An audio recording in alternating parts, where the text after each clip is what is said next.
Hello, hello, hello. Welcome, welcome, welcome. Good morning, good afternoon, good evening, wherever you may be. Welcome back to my channel, my Loverlies. If you've never been here before, thank you so much for clicking on my video. I am so happy you found me. I do so hope that you will like and subscribe before you leave. Become part of the Mama family. Mama's got your back, at least where makeup's concerned, and definitely when that makeup is cheap.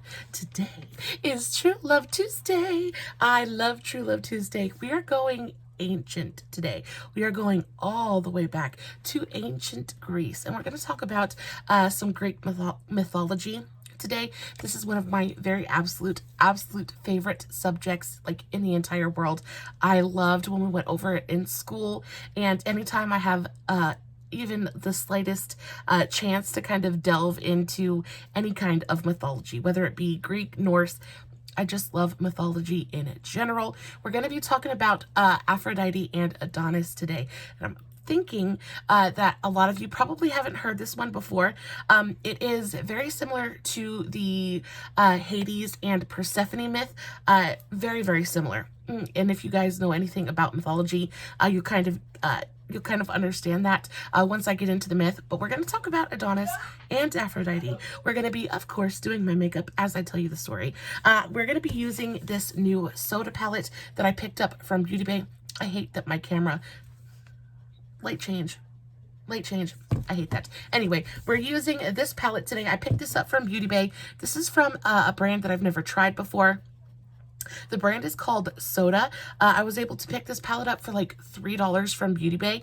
And like I said, I've been trying to branch into new brands and, you know, just kind of explore the makeup world as much as I can. And for $3, I was like, it's not that big of a risk. If I don't like it, it's okay. It's only $3. But actually, the packaging is super, super cute. This is the, what is it? Create Yourself palette. Super, super cute. Really, really gorgeous, kind of hefty cardboard packaging. I really enjoy the packaging on this. It is absolutely adorable. So there is the front. There is the back. What does it say on the back? It says, colorful love, all-in-one creativity. That's what it says on the back. I'm assuming this is a like a UK drugstore brand. Super, super affordable, even when it's not on sale. And I have thoughts about this palette, and I know that this isn't a review, and I'll go over it a little bit more when I film my Beauty Bay unboxing. But this is what the color story looks like. I think that this brand would be perfect for beginners. If you are just getting into makeup and you're wanting to find something super affordable, very easy to use, and basically just something to practice with, I think that this would be a fantastic, fantastic option. The shimmers are good. The mattes are good. I'm not, crazy about this color story overall. I just think that it really, really lacks depth. Out of this entire 16-pan eyeshadow palette, there's only 5 mattes, so again, just not my fave. But you do have quite a few really beautiful shimmers in here. I think that overall the palette is a little bit repetitive, but very, very cute if you're just kind of getting into makeup and just need something for every day, something that's easy to work with.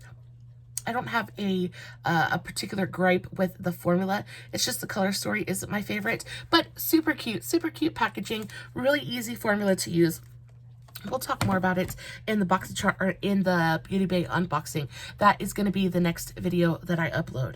So, of course, I already have my eyeshadow primer on. Guys, we did it. We finally used the entire tube of the Wet n Wild Photo Focus Rose eyeshadow primer. She is gone. She is done. She has put the work in, and we are very, very thankful for her service, but she is now going to go into the empties bin. So the next eyeshadow primer that we're going to be moving on to is the Milani eyeshadow primer. So I will have, thoughts on this at a later date, but this is the next one that we're going to be using.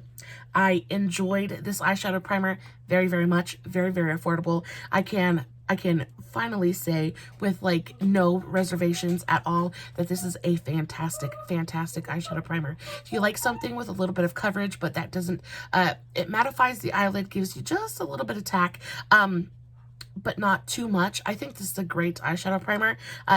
definitely, if I had the chance or have the chance, definitely would repurchase this. I liked this a lot. So moving on, let's talk about the actual story today.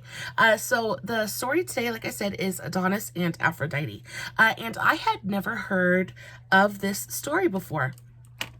I have heard the story of Hades and Persephone, and this story reminds me very much of that story. And if you guys know anything about mythology, you'll kind of understand why. But we're just gonna start at the beginning. I guess that's where all stories start. We'll start at the beginning. So Adonis was one of only two mortals that Aphrodite ever loved. But not only did Aphrodite love him the strongest and most purely and most selflessly, but she loved him for the longest. Aphrodite loved Adonis from the very moment she set her eyes on him until the very moment he took his last breath. He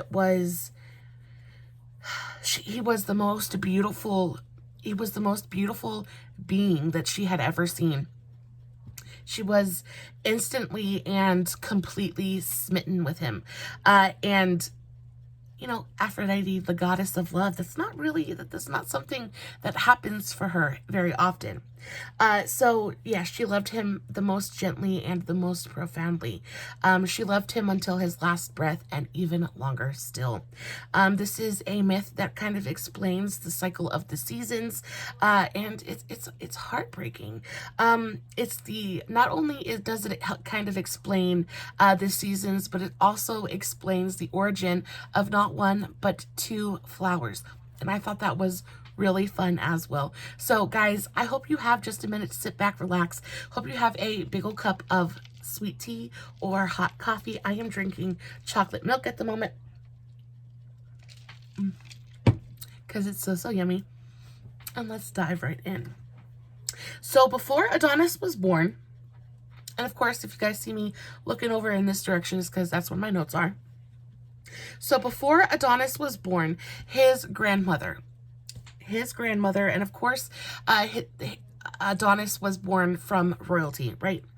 So his grandmother had made the fatal mistake of boasting that her daughter was even more beautiful than the goddess Aphrodite.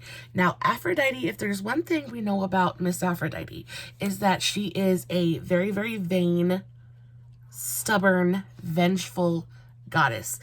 She is perpetually childlike. You know, in all of the stories that, you know, she is in, she's always portrayed as, you know, very petulant, very, very vain, vapid, just very surface level, and she has that need to be adored, as most gods do, which is why they're gods, right? That's their entire purpose, is to be worshipped. But her, with Aphrodite, she needs to be the most beautiful, the most everything, right? She's the goddess of love. She needs to be what inspires beauty in everyone. She's got to be number one. And this mortal, how dare this mortal say that anyone, anything, be it human, animal, flower, whatever, how dare she say that anything even might, you know, even suggest that it might surpass her own beauty. She is the standard. Aphrodite is the standard. She is what created beauty. She owns the word, right? So this Adonis's grandmother made the big mistake of saying that her daughter was the most beautiful being ever created, right?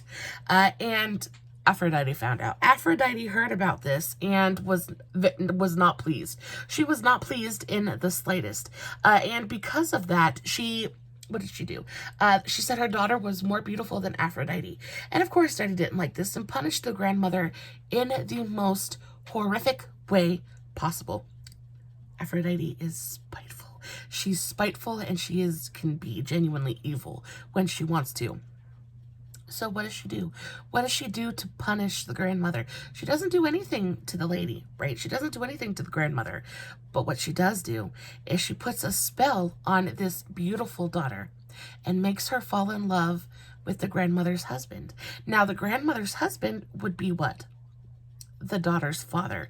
So she puts a spell on the daughter that she falls in love and is attracted to, and passionately attracted to, her father. Now, this is a big deal. This is a big deal, right? So all of a sudden, what was her name? Her name was Mira. So all of a sudden, Mira is struck. Mira is the mother of Adonis. Mira is struck with this undeniable need to be with her father in the biblical sense of the word. And you know, even then, it was very, very frowned upon. There's no way that she could just walk up to her dad, because her dad's not a bad guy, right? Dad doesn't know what dad has no idea what's going on. So, but she is just consumed all of a sudden by this passion for her father, and has to figure out how is she gonna appease this sudden need that she feels for him, right? So what does Mira do? She is sneaky and sly, and in the dark of night, when after she has fought it for as long as she can, because in the back of her mind she knows this is wrong, and she knows that her father is not going to just accept her with open arms, right? So she sneaks into his bedroom in the dead of night, under the cover of darkness, and copulates with her father. And this happens for a few nights, and she visits him every single night. And I know it's gross, but this is the myth, guys. So they copulate for a couple nights in a row, and then the father becomes curious, right? Because at this point, she's under the cover of darkness. He has no idea who this young maiden. He knows she's a young maiden, but he has no idea who this maiden is that keeps visiting him in the dead of night, and has no idea who his new paramour is. So I think on the third or fourth night, he brings a lamp to bed with him. And this proves to be nearly fatal for Mira. So he brings a lamp to bed with him, and after the maiden has come and you know, is in his chambers, he lights the lamp, and lo and behold, there is his daughter. And he loses his mind. He loses his ever-loving mind. Who wouldn't? Honestly, who wouldn't? And then he finds out that it is his daughter that he has been having relations with. And at this point, he is completely and totally beside himself. And he picks up his sword and he goes after Mira. And he is shamed. He is shamed, and he is ashamed of her. She has brought dishonor. Everything, right? I mean, you could imagine, like, it's a pretty big blow. So he goes after Mira, and Mira manages to escape by the skin of her teeth, and she flees the palace. She flees the palace, and she wanders the roads. She wanders the wilderness for days. What does it say? Horrified to learn it was his own daughter, he raised his sword to try and slay her. She managed to escape at the last moment and fled the palace. She wandered the world for many months until she realized she was pregnant. And then she prayed for salvation. She couldn't find anyone to take her in. She couldn't find anyone to help her. So at this point, she is... I mean, she's not in a good spot, right? She is pregnant with her brother / son, which is not good at all. And again, remember that this is all because of Aphrodite and Aphrodite's jealousy, right? So Mira, she prays, and Mira hasn't done anything to Aphrodite. The only thing Mira ever did wrong was be born beautiful. So Mira falls to her knees and she prays to the gods. She says, "O gods, if you will listen to my prayer, I do not shun a dreadful punishment deserved. But now, because my life offends the living, and by dying I offend the dead, drive me from both conditions, change me, and refuse my flesh both life and death." So basically she's saying, put me, I don't care what you do. I don't care what you do. I can't take this anymore. I can't die because the dead don't want me. I can't continue to live because the living despise me. I don't know, but I don't want to feel anymore. I can't anymore. And, you know, she's desperate. This is her last straw. She's pregnant. She has no idea. She has no people, no place to go. She's done. So the gods, they hear Mira's prayers, and because her prayer is so strange, like, what do you do? What is that step? What is that bridge between life and death?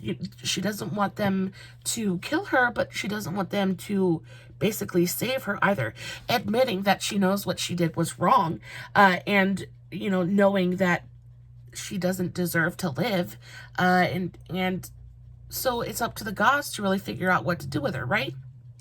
So the gods hear her prayers, and they ponder what to do with her. And my ear popped. They ponder what to do with her, and finally they figure it out. They come up with a very creative solution to her prayer. So they turned her, creative way to grant them. They turned her into a myrrh tree, and myrrh is like an ancient herb, I believe. I'm not exactly sure what myrrh is, but they turned her into a myrrh tree. And as she is turning into this tree, she's crying, and her tears fall to the earth and turn into myrrh bushes. Myrrh bushes. And all of a sudden, she's this tree. She goes from this beautiful pregnant woman into this big, strong myrrh tree, right? And you would think that would be the end of it. The life has been technically kind of taken from her. She's not really alive, but she's not really dead, because trees are living things. So she's somewhere just in between, like she had asked for. So she turns into a myrrh tree. And then a few days later, a wild boar. And you're going to want to remember that it's a boar that does this, because the boar is kind of significant in this story.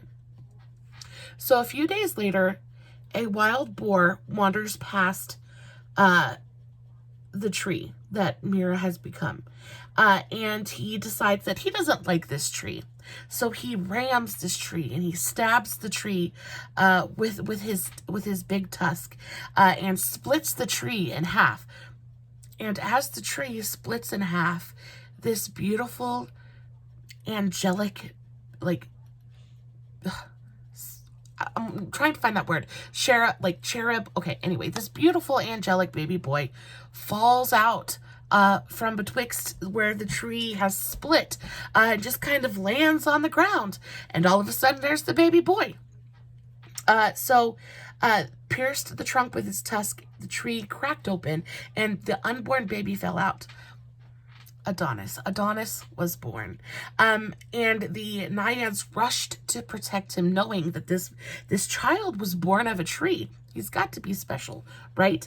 And they protect him, and they instantly they take the leaves from the myrrh bushes, which in essence are his mother's tears, and they protect him with the tears of his very own mother, which is, again, very symbolic. And just as fate would have it, as they are, they laid him down on soft leaves and anointed him with the tears of his own mother, right? The leaves. And just so happens that Aphrodite is just walking by. She's walking by at that very moment, and she sees this baby boy, and she instantly knows that she instantly can see that this baby boy is special. He is beautiful. Even as a baby, he kind of steals her heart from the moment she set eyes on him. So she says, I'm taking this child with me. And of course, she's Aphrodite. The naiads they're not going to refuse her. She's a goddess, right? So she takes this baby, but of course, she's Aphrodite. She doesn't really want to take care of a baby. She has no idea what she's doing, and doesn't really want to take care of the baby. All she knows is that selfishly, she knows this child is beautiful and wants it as her own, for herself. Not as her own child, but she wants this being for herself. So what does she do? She's got this child. She doesn't want to take care of it. Doesn't know how to take care of it. So she calls on a friend. Yeah, so she decided to take the baby with her. She secretly hid the baby in a chest and entrusted this chest to Persephone. Now, if you don't know Persephone, Persephone is the queen of the underworld. She is the wife of Hades. And Persephone takes this trunk and she raises this child. She raises this child, and as he grows, he becomes more and more beautiful by the day, and he becomes strong and smart and just basically an absolutely beautiful human being. And as the time draws nearer for, Aphrodite to come back and claim Adonis, Persephone does not like this. And of course, eventually, as the day always comes when you got to pay the piper, and Adonis is grown. It is time for him to kind of go where he belongs, and Aphrodite comes to claim what is hers. And Persephone does not like this. She has raised this child for his entire life, basically, and loves the child as well. And of course, he's beautiful, and I'm not exactly sure whether the feelings Persephone felt for Adonis were maternal or romantic, but either way, she doesn't want to let Adonis go. And when Aphrodite comes to collect him, she refuses. She refuses to give him up. You basically gave him to me all those years ago. I raised him. He's mine now. And of course, Aphrodite isn't going to accept this. She's not going to accept this at all. So they argue, and they argue, and they argue, and they argue, and they cannot, for the life of them, figure out how to settle the matter, right? Because they both want him. Neither one of them want to compromise. And they're kind of at a standstill. So what do? They take it to the king of the gods. They take the matter to him, and they let him figure it out. So they take this argument to Zeus. And Zeus is notoriously, really just doesn't care, honestly. For a king of the gods, Zeus is really just not... he's never seen in the most responsible or caring light. Yeah, she was infatuated with him. Okay, so the queen of the underworld, all that. So they took him to Zeus. And Zeus, of course, not wishing to cause himself any kind of inconvenience, deflects. He kind of defers the matter to one of the fates. He defers the matter to Calliope. And Calliope, of course, she was one of the muses. She was Muse. I'm sorry, not one of the fates. The muse Calliope. And Calliope said, well, just divide the time. I mean, if they each want a little piece of him, then that is what they shall have. And that's what she tells Zeus. And Zeus then relays that information to Persephone and Aphrodite. He says Zeus's final decree is that he breaks up the year into increments of 4 months each. He says Adonis will reside with Persephone for 4 months. He will reside with Aphrodite for 4 months. And then the last 4 months of the year he can do with whatever, he can spend however he pleases. Now, Persephone is pretty much appeased. She's like, okay, I'll take it. Aphrodite really doesn't have a choice. She has to accept it as well, but isn't happy about it. And because of this, she, again, is such a vengeful goddess. She actually, what does she do? Yeah, so in retribution, Calliope soon found out about Aphrodite's retribution. Aphrodite's act of retribution was to induce, what is the word? Oh, my brain is just not working today.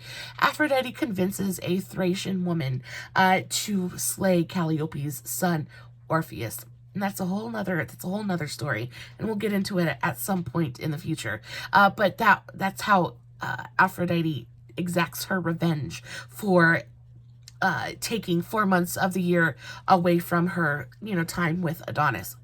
So she has a Thracian woman unalive Calliope's son, Orpheus. Well, Adonis is, you know, he basically doesn't have a choice in any of this, right? He is a mere mortal among gods and really just has to do what he's told.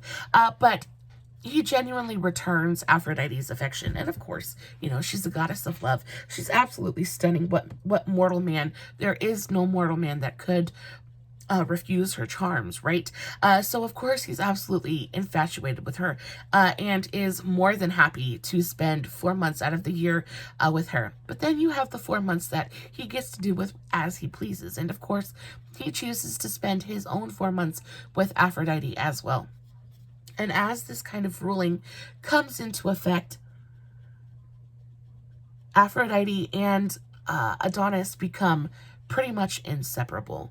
When they were together, every year he chose to spend his own 4 months with Aphrodite.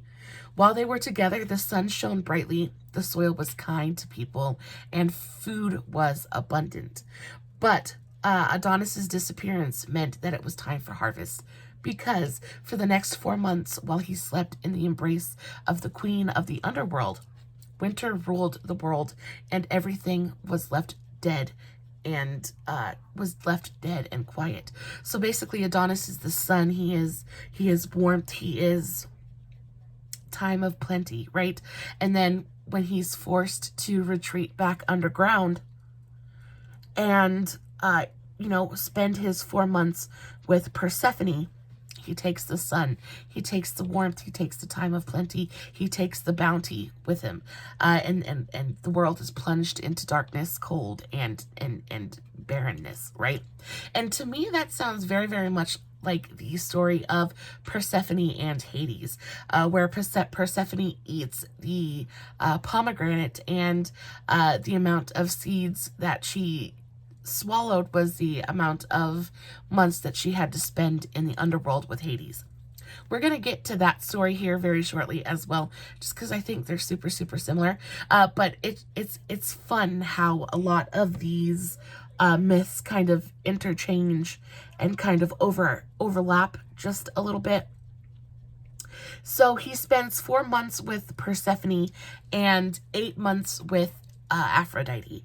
And for 2/3 of the year, Aphrodite and Adonis are absolutely inseparable. They spend every waking moment together. They cherish their time together. They're happy, right? And Aphrodite quickly realizes that she genuinely loves this mortal man. He is beautiful, but she also just genuinely likes him. She started neglecting not only Olympus and the heavens, but she also started to neglect her own care and her own beauty. So infatuated was she with Adonis that she just didn't care. She didn't care about being the goddess of love anymore. She really just wanted to enjoy being in love and enjoy her time with Adonis. She learned she became Adonis's constant companion, roaming and hunting the countryside and the woods with him. She learned to hunt, and she learned to enjoy hunting, but only small game. And the bigger beasts of the land, the bigger beasts of the forest, terrified Aphrodite, not for her own safety, but I guess maybe for her mental safety, because Adonis, again, is mortal. He's not a god. He can be hurt, and hunting is often dangerous, and the big beasts of the forest, they don't play around, right? So she constantly warns Adonis, please be careful when you leave and go hunting. I don't mind the small game, and I don't mind, there is quite a bit of fallout with these eyeshadows as well. She says, I don't mind that you hunt smaller game, and I don't mind if you bag a rabbit or what have you, but please stay away from the wild boar and the deer. And I'm going to read you what she says to him. She says, dear boy, do not be rash.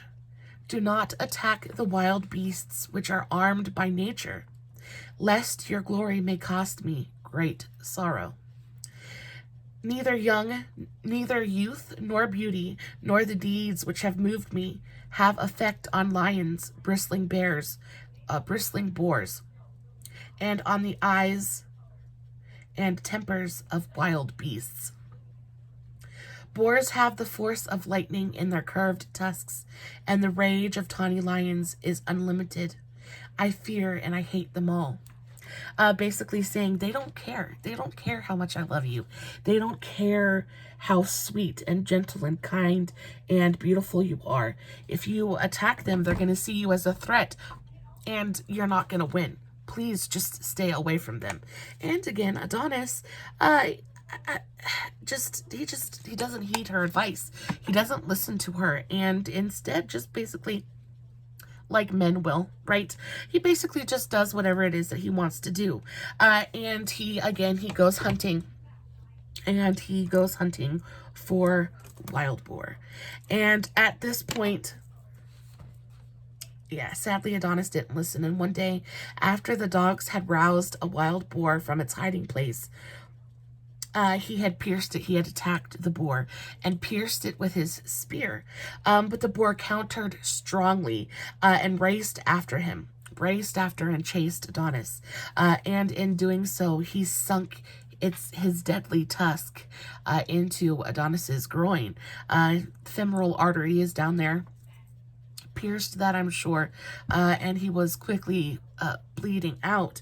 And fell and died on the yellow sand beneath his feet. Now, there are a couple of different variations as to who the wild boar was. It could have been just some random wild boar.